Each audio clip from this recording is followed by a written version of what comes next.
आप सब लोग अच्छे होंगे। I am Kritika Sharma and welcome to our channel. हमने स्टार्ट की है series 1000 important question of a biology, जिसके ऑलरेडी हम 30 लेक्चर कर चुके हैं। आज मैं आपके सामने लेके आई हूँ 31 लेक्चर। देखिए, अब मैं क्लास स्टार्ट करने से पहले आपको ये बता दूं कि हमने ये सीरीज़ किस तरीके से फॉर्म की है। हमने ये सीरीज़ फॉर्म की है लाइक एक टॉपिक एक क्वेश्चन, और 1000 क्वेश्चन में हम क्लास 11 एंड क्लास 12 कंप्लीट यहाँ पे डिस्कशन कर रहे हैं उसके बारे में। जैसे कि एक टॉपिक है ना, उसका एक क्वेश्चन को हम पूरा डिटेल में एक्सप्लेन कर रहे हैं।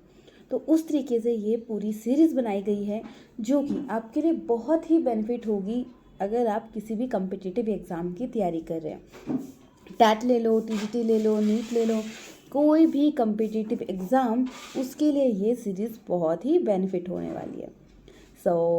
सीरीज़ स्टार्ट करने से पहले आज की तो मैं बता दूं, अगर आपने हमारे चैनल का अभी सब्सक्राइब नहीं किया है तो प्लीज़ सब्सक्राइब कीजिएगा, साथ साथ बेल आइकन दबा दीजिएगा ताकि कोई भी वीडियो की नोटिफिकेशन मिस ना हो। और मैं बताना चाहती हूँ कि हमने ऑनलाइन HP टेट मेडिकल के लिए कोर्स स्टार्ट किया है। अगर किसी को भी कुछ भी इन्फॉर्मेशन चाहिए, लाइक नोट्स चाहिए, किसी को क्लासेस चाहिए, कुछ भी चाहिए, वो नीचे दिए गए नंबर पे कांटेक्ट कर सकते हैं। लाइक अगर आप डिस्कशन ही करना चाहते हैं कि कैसे प्रिपरेशन करें, क्या ना करें, तो वो भी नीचे दिए गए नंबर पे कांटेक्ट कर सकते हैं। आपको कंप्लीट इन्फॉर्मेशन प्रोवाइड होगी। चलिए स्टार्ट करते हैं आज का question. Pupil administered with performed antibodies get। तो pupil administered एंटीबॉडीज़ किसके लिए अफेक्ट करती है, किस टाइप की इम्यूनिटी आती है इसमें? Active, इनेट, natural, passive. तो सबसे पहले तो आप वर्ड समझेंगे इम्यूनिटी क्या होती है। इम्यूनिटी होती है हमारी बॉडी का डिफेंस मैकेनिज़्म। जैसे कि जो भी हमारे बीमारियों से लड़ने के लिए जो भी पावर होती है हमें, वो इम्यूनिटी के थ्रू आती है। तो देखेंगे, इम्यूनिटी दो पार्ट्स में बांटी गई है। एक आती है आपकी इन्नेट इम्यूनिटी, एक आती है एक्वायर्ड। इन्नेट मतलब आप बोल सकते हो जो पहले से ही है, लाइक ऑर्गन, टिश्यू, सेल, हमारे स्किन, ये हमारी इन्नेट इम्यूनिटी है। भगवान ने पहले ही हमें इस तरीके से बनाया है कि कोई कुछ चीज़ अंदर चला जाए तो उसको प्रोटेक्शन के लिए। दूसरी आती है आपकी एक्वायर्ड इम्यूनिटी। एक्वायर्ड इम्यूनिटी में आपकी एक एक्टिव आती है, एक पैसिव। एक्टिव जो वैक्सीनेशन से डेवलप होती है, एक natural develop from a infection, और एक antibody develop in response to a vaccination. ठीक है, इन्फेक्शन के रिस्पॉन्स के लिए, और ये antibodies develop in a response of a vaccination. फिर आती है passive, develop in a receive a antibodies, जो ये एंटीबॉडीज डेवलप करती है, पैसिव। तो हमसे क्वेश्चन तो यही पूछा गया है, एंटीबॉडीज, तो हमारा ऑप्शन तो पैसिव करेक्ट हो जाता है। बट पैसिव भी दो टाइप्स की आती है, नेचुरल एंड आर्टिफिशियल। नेचुरल में आती है लाइक मिल्क, जो कि बच्चे को माँ से मिलता है। दूसरी आती है आर्टिफिशियल, जो कि है ग्लोबुलिन प्रोटीन। तो ये प्रोटीन है एक टाइप की। तो ये हो गया। तो ये जो पूरा चार्ट मैंने आपको शो किया है यहाँ पे, इस चार्ट से कोई भी क्वेश्चन आ सकता है। इनेट कौन सी है, एक्टिव कौन सी है, पैसिव कौन सी है, नेचुरल कौन सी है, आर्टिफिशियल कौन सी है, तो ये सारी पूछे जा सकती है। आपको पता होना चाहिए। यहाँ पे हम करेंगे, जो हमें एंटीबॉडीज़ के लिए होती है वो होती है passive immunity. Next question is first line defence mechanism. देखिए, ह्यूमन में डिफेंस मैकेनिज्म, इम्यून सिस्टम बना है, उसको दो हिस्सों में बांटा है। First non specific defence mechanism, और दूसरा आता है specific defence mechanism. Non specific जिसमें आते हैं आपके first line defence mechanism, skin, mucus membrane, secretion of skin and mucus membrane. Second line defence mechanism की बात करें तो उसमें आते हैं phagocytes, natural killer cell, anti microbial protein, inflammatory response. Third की बात करें, third line defence mechanism, lymphocyte, antibodies and macrophages and other anti presenting cell. तो ये सारे आपके थर्ड लाइन डिफेंस मैकेनिज्म में आते हैं। हमसे पूछा गया है फर्स्ट लाइन। तो फर्स्ट लाइन में हमें म्यूकस से जो सिक्रीशन होता है तो वो आता है आपका लाइसोसोम। तो याद रखिएगा, ये जो आपको चार्ट शो किया गया है इससे कोई भी आ सकता है, फर्स्ट भी पूछ सकते हैं, सेकंड भी पूछ सकते हैं, थर्ड भी पूछ सकते हैं। तो आपको तीनों को पता होना चाहिए। वीडियो को पॉज करके इसको फिर से पढ़ लीजिएगा। नेक्स्ट, एंटीजन एंटीबॉडी रिएक्शन किसने दिया था, कि एंटीबॉडी एंटीजन कैसे रिएक्ट करते हैं। देखिए, जैनर ने बात की थी इम्यून सिस्टम के बारे में। फादर ऑफ इम्यूनिटी बोलते हैं एडवर्ड जैनर को। स्मॉल पॉक्स की इन्होंने वैक्सीन दी थी। फिर आते हैं जॉन सॉल्क, इन्होंने पोलियो की वैक्सीन दी थी। एंडर ने वैक्सीन दी थी मिसल्स की। अब बात आती है सिर्फ एक बचे, WB सेंडर्स। तो ये आगे 1977 में इन्होंने एंटीजन एंटीबॉडी के रिलेशनशिप के बारे में बताया था। राइट, चलिए नेक्स्ट क्वेश्चन की तरफ बढ़ते हैं। नेक्स्ट आता है इम्यूनोग्लोबिन अबंडेंट इन कोलोस्ट्रम। देखिए, कोलोस्ट्रम आता है जो कि आता है मदर मिल्क। तो मदर मिल्क से बच्चे को कौन सी इम्यूनोग्लोबिन मिलती है। देखिए, मोस्ट अबेंडेंट की बात करें तो IgG होती है, और वहीं हम बात करें IG, यहाँ पे E लिखेंगे तो IgE होती है एलर्जी के लिए। IgA बच्चे को मिलती है मदर से, ये हमारे सलाइवा में भी होती है। तो ये चीज़ हमें पता होनी चाहिए। Next question is, in immune system interference part of interference नहीं आना है यहाँ पे, इंटरफ्रियॉन्स आना है। ठीक है, क्या आना है, इंटरफ्रियॉन्स। किसका पार्ट है ये। देखो, ये ना सक्सेसफुली यूज़ होता है इन्फ्लुएंजा, हेपेटाइटिस। नॉन वायलेंट होता है जो कि हमारी बॉडी को प्रोटेक्टिव सिस्टम में आता है। ये आता है साइटोकाइनिन बैरियर। कौन सा आता है, cytokinin barrier. Option B is the correct. Next question की तरफ बढ़ते हैं।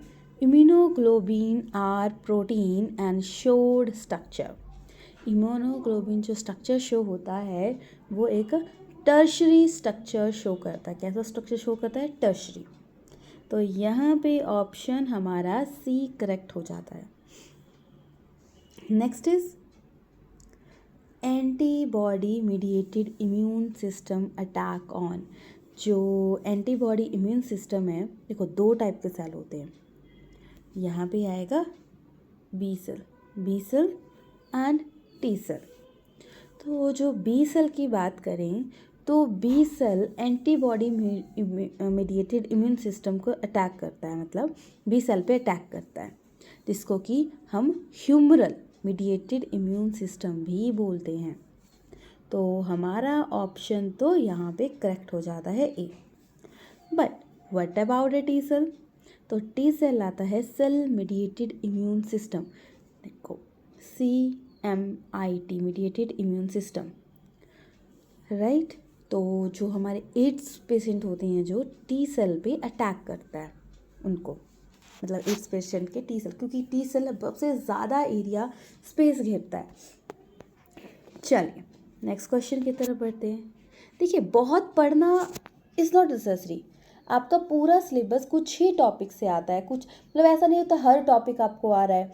आपको कुछ ही टॉपिक होते हैं जो बार बार रिपीटेड होते हैं, उन टॉपिक्स पे कमांड बना लीजिए और वो हो जाएगा आपका। बहुत करने के बजाय एग्जैक्ट करना ज़्यादा मैटर करता है। आप कर लो सारे चैप्टर नाम मात्र के, क्वेश्चन आपको एक भी याद नहीं है, रिवीजन आपसे हो नहीं रहा है, तो उसका भी कोई फ़ायदा नहीं है। लाइक अब ये सीरीज़ देख रहे हो कंप्लीट, तो इसको एटलीस्ट 1 या 2 बार देखिए, तब आपको चीज़ें जाके माइंड में रहेंगी। देखिए, बहुत रेयर ऐसे लोग होते हैं जिनका एक ही बार पढ़ के उनको चीज़ें माइंड में रह जाती हैं। सो अगर आप उनमें से एक हैं तो ओके, नहीं है तो आपको रिवीजन की ज़रूरत है।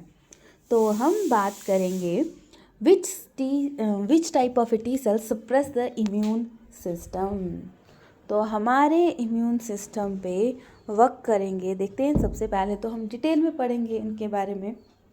नेचुरल किलर T सेल, ये माइग्रेट करेंगे साइट ऑफ इन्फेक्शन, रिलीज़ करेंगे लिम्फोकाइनेज। क्या रिलीज़ करेंगे, lymphokinase, lymphotoxins, cytokinin, interferon, inactive virus जब भी डिफेंसिव मैकेनिज्म रहता है उसके लिए रोल प्ले करता है। फिर आते हैं आपके हेल्पर टी सेल। 75% जो स्पेस है ये हेल्पर टी सेल एक्वायर करते हैं। Produce cytokinin, lymphokines, monokines. फिर आते हैं suppressor T cell. Memory cell store in lymph, spleen and lymph node. तो हमसे पूछा है जो सप्रेस करेगा T cell, suppress the whole immune system, वो आएगा सप्रेसर टी सेल। देखो सप्रेस है तो सप्रेसर आ गए। तो यहाँ पे हमें डायरेक्ट समझ आ रहा है कि क्या आंसर है। नेक्स्ट चीज़ के बारे में हम पढ़ेंगे। तो नेक्स्ट आता है आपका which of the following not a primary lymphoid organ. इनमें से कौन सा प्राइमरी लिम्फोइड ऑर्गन नहीं है। तो सबसे पहले तो आपको समझना पड़ेगा कि लिम्फोइड ऑर्गन आता क्या है। तो उस चीज़ को आपको पहले अच्छे से समझना पड़ेगा। तो सबसे पहले हम पिक्चर देखते हैं, क्योंकि विदाउट पिक्चर देखो जितनी चीज़ें आप देखोगे समझोगे तो आपको उतनी चीज़ें समझ आएंगी। प्राइमरी लिम्फोइड की बात करें तो प्राइमरी लिम्फोइड में आते हैं आपका thymus, red bone bone marrow, ठीक है। तो ये आते हैं आपके प्राइमरी में। और देखिए सेकेंडरी की बात करें तो लिम्फ नोड, स्प्लीन, पियर पैचेस, ग्रोएट, ये सारे आपके क्या आते हैं सेकेंडरी। अब देखिए लिम्फोइड ऑर्गन, देखो हमारी बॉडी में एक पूरा सिस्टम बना है, ब्लड सर्कुलेशन ये सब कुछ। उसके बाहर जो सिस्टम वर्क करता है उसे हम लिम्फेटिक सिस्टम बोलते हैं। तो उसके अंदर भी ऑर्गन होते हैं जो पीछे से वर्क करता है प्रॉपर। अगर ये सिस्टम अच्छा सा है तो सारा सिस्टम अच्छे से बना रहेगा। सो अगर हम बात करें not a primary lymphoid organ तो वो आता है स्प्लीन, बोन मैरो भी है, थाइमस भी है, राइट।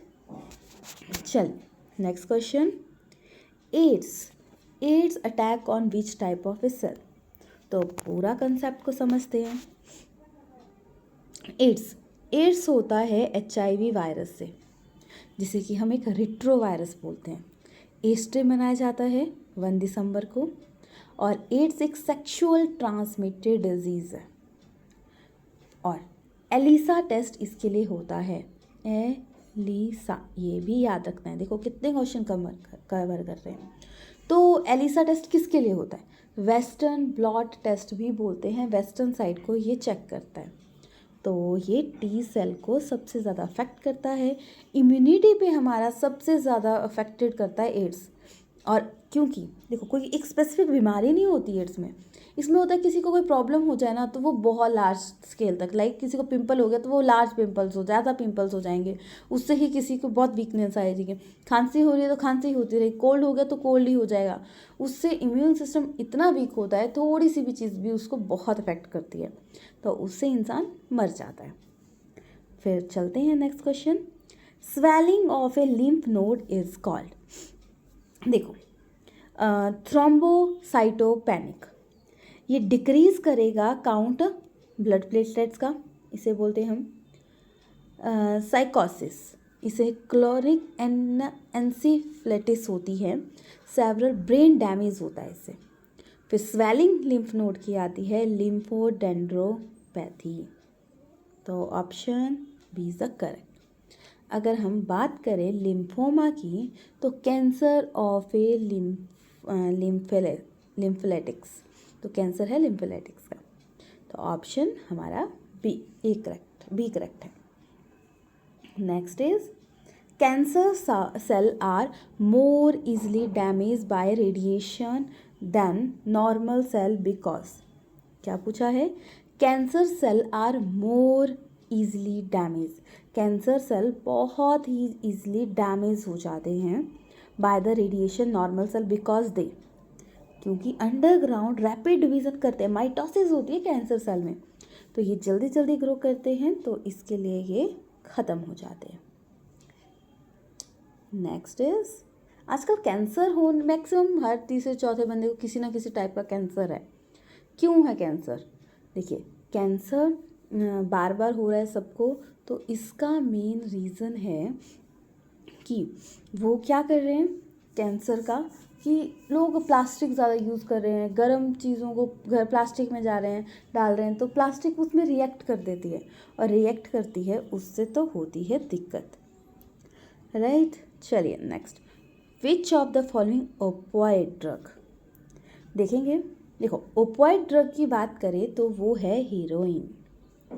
अब कोकीन की बात करें, ये एडिक्टिव स्टिमुलेंट है जो हमें रिलैक्सेशन देता है। लीफ कोको स्पीसीज से ऑब्टेन किया जाता है। मंजरूवना भांग बोलते हैं, भांग के पत्ते जब थोड़ा बड़ा साइज़ होता है अलग सा, जो शायद इंडिया में नहीं होता, इंडिया में भांग के पत्ते का छोटा साइज़ होता है, तो उसका थोड़ी सी अलग वैरायटी आती है। ये कैनबिस प्लांट से ऑब्टेन किया जाता है। हैशिश की बात करें कि ड्राई हब, कैनबिस प्लांट की ड्राई करके जब ऑब्टेन किया जाता है तो उसे हम बोलते हैं हैश, राइट। चलिए option is the correct. Next is cannabis sativa is a source of, अभी क्या हमने गलत किसी का नहीं होना चाहिए। कैनबिस सैटिवा आता है मार्जियोना कोकीन, तो ऑप्शन सी आना था, सी करेक्ट। LSD की बात करें तो LSD की फुल फॉर्म होती है लार्सर्जिक एसिड डाई इथाइलामाइन, हेल्यूसिनेशन के लिए वर्क करता है, ठीक है। फिर ओपियम आना है यहाँ पे। ओपियम की बात करें तो ओपियम ड्राई लेटेक्स होता है, सीड कैप्सूल होता है ओपियम, पॉपी पेपरवर सोमनिफेरस का ड्राई लेटेक्स होता है कैप्सूल। चलिए फिर नेक्स्ट क्वेश्चन की तरफ बढ़ते हैं। Cancer of A lymph node muscle is called, cancer lymph node का मसल का उसे हम किस नाम से जानते हैं? देखिए हम देखो सबसे पहले बात करेंगे हम, ये हैं कैंसर कार्सिनोमास। कार्सिनोस होता है लंग का कैंसर, स्किन का कैंसर, स्टमक का कैंसर, 85% होता है ये। सार्कोमर्स की बात करें तो सार्कोमर कॉल्ड ए लिम्फोमास बोला जाता है। हॉडकिंग डिजीज़ भी इसके बाद वजह से होती है। लिपोमास अटैच होता है ऑस्टियोमास बोन के साथ, तो लिम्फ नोड की जो प्रॉब्लम होती है वो सार्कोमास होती है। ल्यूकेमिया की बात करें तो WBC में एक्स्ट्रा अराइज हो जाना, देखो हर चीज़ बैलेंस में हो तभी अच्छी होती है, कोई भी चीज़ एक्स्ट्रा मतलब बैलेंस में नहीं है तो वो हमेशा सबके लिए डेंजरस होती है।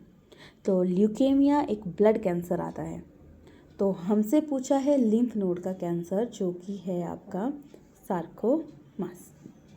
चलिए नेक्स्ट, स्टमक के कैंसर को डिटेक्ट करने के लिए कौन सा मेथड यूज़ किया जाता है? देखो विडाल टेस्ट तो टाइफाइड के लिए होता है। पॉप टेस्ट की बात करें डिटेक्ट सर्विक्स कैंसर। लिप्रोसी की बात करें पेल्विक कैंसर को डिटेक्ट करता है। और स्टमक के कैंसर को डिटेक्ट करने के लिए होता है gastroscopy. Option A is the correct. Next question करते हैं। कैंसर सेल कैसे ग्रो करते हैं? देखेंगे समझेंगे। देखिए एमाइटिस होती है अनइक्वल डिवीज़न, कोई पता नहीं कहाँ को क्या जा रहा है। मियोसिस होती है जब हाफ रिडक्शन हो जाती है, गैमेट्स फॉर्मेशन हो तब होती है। माइटोसिस की बात करें तो cancer growth with the help, मतलब कैंसर जो ग्रोथ होती है अनकंट्रोल्ड डिवीज़न होती है, मतलब जितने सेल हैं उतने बड़े बड़े बड़े आगे बढ़ते जा रहे हैं, तो वो होती है माइटोसिस। ऑन्कोलॉजिस्ट बोला जाता है जो स्टडी करते हैं कैंसर के बारे में। नेक्स्ट क्वेश्चन की तरफ बढ़ते हैं। Decrease surface area gases exchange bye tobacco card, तो डिक्रीज हो जाता है। देखो हमारी सांस लेने के लिए पूरी फूड पाइप बनी हुई है, टोबैको खाने से सरफेस एरिया डिक्रीज हो जाता है, तो उसको हम क्या बोलते हैं? देखते हैं। हाइपोक्सिया, ऑक्सीजन की सप्लाई कम हो जाती है, कैरिंग कैपेसिटी ड्यू टू, मतलब जैसे कि कोई मतलब किसी वजह से हो सकती है, लाइक उसके अंदर कुछ एक्यूमुलेट हो गया, लाइक उसके अंदर ऑक्सीजन मतलब कोई कार्बन मोनोऑक्साइड ज़्यादा चलेगी, या कोई हाइट पे गया उसकी वजह से प्रॉब्लम हो सकती है। बाइसिनोसिस की बात करें, स्मोकर जो कि हाई ग्रेड टेंडेंसी में यूज़ करते हैं उसे हम बाइसिनोसिस बोलते हैं। एम्फीसीमा टोबैको की वजह से डिक्रीज़ हो जाए, क्योंकि देखो इतनी पाइप है, यहाँ पे कुछ डिपॉजिट हो गया, सरफेस एरिया कम हो गया तो सांस में प्रॉब्लम होगी ही, तो वो आएगा एम्फीसीमा। अल्सर, अल्सर गैस्ट्रिक जूसों की ज़्यादा सिक्रीशन होने लगेगी, तो जो हमारी गैस्ट्रिक जूसेस मतलब एरिया है एसिड ज़्यादा हो जाएगा, तो एसिड हमेशा बर्न करता है चीज़ों को, तो ये क्या करेगा, हमारी स्किन को बर्न करेगा। चलिए next question, stimulant used to lower activity of a CNS। अब CNS क्या है? CNS होता है सेंट्रल नर्वस सिस्टम, उसकी एक्टिविटी को रिड्यूस करने के लिए यूज़ क्या किया जाता है? देखिए, ये अल्कोहल की बात करें तो ये नॉन सेडेटिव होता है, और एनेस्थेटिक की बात करें, सेंसेशन लॉस हो जाती है जब भी कोई ऑपरेशन करना हो, तो ये चीज़ तो की जाती है। डिप्रेसेंट होते हैं जो CNS की एक्टिविटी को कम करते हैं। सेडेटिव की बात करें तो डिक्रीज फंक्शनल एफिशिएंसी, लोअर करेंगे, स्टिमुलेट क्या करेंगे, CNS की एक्टिविटी को कम करेंगे, और सेडेटिव फंक्शनिंग एफिशिएंसी को कम करेंगे। एफिशिएंसी का मतलब होता है, क्या होता है एफिशिएंसी? वर्किंग, कितना अच्छे से काम हो रहा है क्वालिटी वाइज, राइट? तो option B is the correct. Next question is cirrhosis disease by, किसकी वजह से होती है? देखो, सिरहोसिस होती है जो लोग अल्कोहल कंजप्शन करते हैं ज़्यादा, उसकी वजह से। अब कौन सा अल्कोहल लोग पीते हैं? अल्कोहल जो लोग पीते हैं वो आता है इथाइल अल्कोहल, क्योंकि मिथाइल अल्कोहल जल्दी से एक्युमुलेट हो जाता है, जो कि बहुत ही डेंजरस होता है। तो लैब में पड़ा हुआ अल्कोहल हमेशा हमारे लिए अच्छा नहीं होता, क्योंकि अलग अलग टाइप के अल्कोहल होते हैं। तो सिरहोसिस मतलब लीवर पे अफेक्ट करती है, और लीवर सबसे बड़ा ऑर्गन आता है ह्यूमन बॉडी का, याद रखिएगा। और लीवर में ही सबसे ज़्यादा हाईएस्ट पावर होती है रीजनरेशन की। 80% लीवर डैमेज भी हो जाएगा तब भी वो फिर से रिपेयर हो जाता है, राइट? चलिए नेक्स्ट क्वेश्चन, स्मैक, स्मैक क्या है? स्मैक को हम हीरोइन बोलते हैं, राइट? ब्राउन शुगर वो आता है हीरोइन, हीरोइन डांस वाली नहीं, फिल्मी वाली नहीं, ये हीरोइन खाने वाली होती है, ड्रग है एक टाइप का। मॉर्फिन एंड कोडीन की बात करें तो opium obtain bye white Poppy plant, white Poppy plant से ऑब्टेन होता है, इसे हम बोलते हैं स्मैक। तो हीरोइन इसका आंसर आ गया। नेक्स्ट, LSD, सबसे पहले समझेंगे ये है क्या। लाइसर्जिक एसिड डाई इथाइल अमीन, ये एल्गी से ऑब्टेन होता है और एक टाइप का ड्रग है, ठीक है। हेल्यूसिनेशन, हेल्यूसिनेशन होता है लाइक किसी को पागल बनाओ, यहाँ पे है भी नहीं चीज़ और उसको एहसास करवाना यहाँ पे है। अब ऐसा कोई बोलेगा तो लोग पागल समझेंगे, तो यही काम होता है इसका। सो हेल्यूसिनेशन ये ऑब्टेन एल्गी से। चलिए फिर नेक्स्ट क्वेश्चन की तरफ बढ़ते हैं। Opiate narcotics drug are, opiate जो नारकोटिक्स ड्रग है वो उसे हम बोलते हैं analgesic. Option B is the correct. Next is cannabis plant use the production of, cannabis plant किसके प्रोडक्शन के लिए यूज़ होता है, क्या क्या बनता है उससे? तो कारा भी बनता है, गांजा भी बनता है, माजियोना भी बनता है, यानी इसका answer all of these correct आ जाएगा। चलिए फिर नेक्स्ट क्वेश्चन की तरफ बढ़ते हैं। Tobacco consumption is known to stimulate secretion of adrenaline, non adrenaline and component causing this should be, तो ये आ जाएगा nicotine. Option A is the correct. तो इसके साथ आपके 31 लेक्चर फिनिश हो गए हैं, 775 क्वेश्चन कंप्लीट हो चुके हैं। बाकी क्वेश्चन हम नेक्स्ट क्लास में डिस्कस करेंगे। सो किसी को भी कोई भी इंफॉर्मेशन रिगार्डिंग टेस्ट चाहिए होगी या किसी भी चीज़ के रिगार्डिंग, तो नीचे दिए नंबर पे कांटेक्ट कर सकते हैं। हम डेफिनेट ही आपको हर टाइप की इंफॉर्मेशन प्रोवाइड करवाएंगे।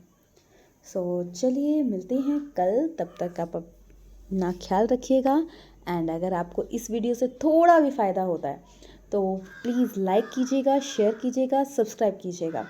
अगर इस वीडियो की वजह से आपका अच्छा स्कोर आता है तब भी अपना प्लीज़ रिव्यू शेयर कीजिएगा, क्योंकि आपकी तरफ से बेशक वो जस्ट आपने यूज़ कर लिया हो गया, बट हमारे लिए वो एक तरफ से मतलब मोटिवेशन का काम करता है कि हाँ किसी को तो फ़ायदा हो रहा है, कि रियली में हम अच्छा वर्क कर रहे हैं, ऐसा तो नहीं कि फालतू का काम है किसी को फ़ायदा ही नहीं हो रहा हो।